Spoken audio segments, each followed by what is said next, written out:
Assalamualaikum dan salam muhibah.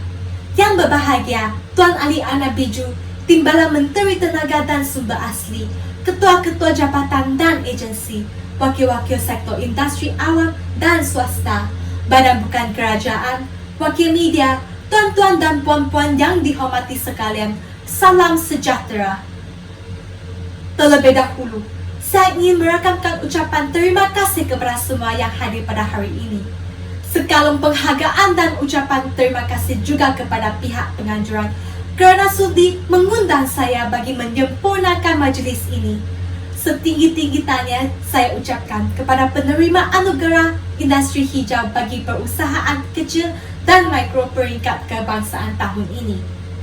Semoga dengan pengiktirafan ini akan menyuntik semangat dan mencetus inspirasi kepada semua sektor industri untuk berusaha dengan lebih cemerlang dalam industri hijau. Hadirin yang saya hormati sekalian, sejak beberapa tahun kebelakangan ini, kita dapat saksi perkembangan idea industri hijau yang maju dalam sektor pertanian dan makanan. Amalan industri hijau sangat penting sebagai pemangkin kelestarian industri. Tidak dapat dinafikan bahawa kebanyakan amalan dalam industri pertanian dan makanan sangat memudaratkan alam sekitar. Contohnya, terdapat aktiviti pertanian yang mencemari alam sekitar dengan penggunaan baja dan racun kimia. Melalui kaedah industri hijau, kami dapat mengurangkan pencemaran alam sekitar. Dengan ini, kami dapat menghasilkan alam sekitar yang lebih lestari dan selesa yang bermanfaat kepada kehidupan kita sebagai manusia. Tambahan itu, amalan industri hijau juga mengurangkan kos dan meningkatkan penghasilan. Teknologi hijau yang dapat digunakan seperti kaedah hidroponik hanya menggunakan 10% air daripada jumlah penggunaan tanaman atas tanah.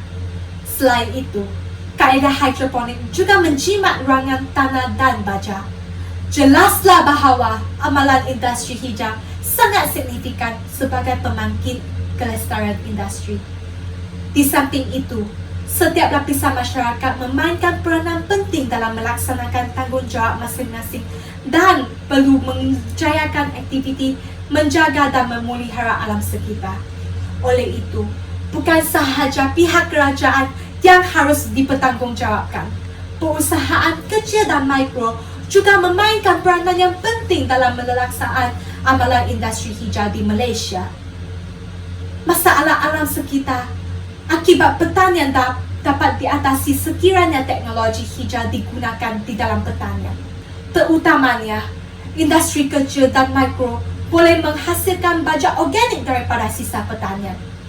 Sisa tanaman boleh dijadikan baja kompos untuk tumbuh-besaran pokok dan menjamin kelestarian alam sekitar.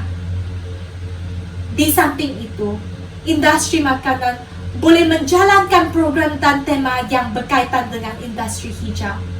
Misalnya, kempen Zero Waste dan Let's Break Up with Single-Use Plastic untuk meningkatkan kesedaran pengguna bagi mengurangkan pembaziran makanan dan penggunaan plastik sekali guna. Seterusnya, perusahaan kecil dan mikro juga menggunakan tenaga yang boleh diperbaharui seperti solar. Tenaga solar meminimumkan kemusnahan alam sekitar dengan mengurangkan pembebasan gas rumah hijau sifar. Sementara itu, tenaga solar juga melepaskan emisi yang selamat dan meningkatkan kualiti alam sekitar yang lebih sihat untuk semua. Kesimpulannya, penggunaan baja organik dan tenaga solar serta mengadakan program yang meningkatkan idea industri hijau adalah antara peranan perusahaan kecil dan mikro untuk melaksanakan industri hijau di Malaysia. Akhirnya, menjaga alam sekitar ini bukanlah menjadi tugas kerajaan semata-mata, tetapi menjadi tanggungjawab kita bersama. Muafakat daripada semua pihak amat penting. Jika tidak, maka gagallah hasrat kerajaan bagi membudayakan masyarakat terhadap penjagaan alam sekitar yang akan yang akan memberikan kesan yang besar kepada generasi yang akan datang. Oleh itu, sektor pertanian dan makanan perlu dibangunkan dengan mengamalkan amalan industri hijau supaya alam sekitar kurniaan Tuhan ini dapat dilestarikan untuk generasi mendatang. Sebelum mengakhiri ucapan ini, saya ingin merakamkan setinggi-tinggi syabas dan tanya kepada pihak penganjur atas inisiatif untuk mengelokkan Majlis Anugerah ini.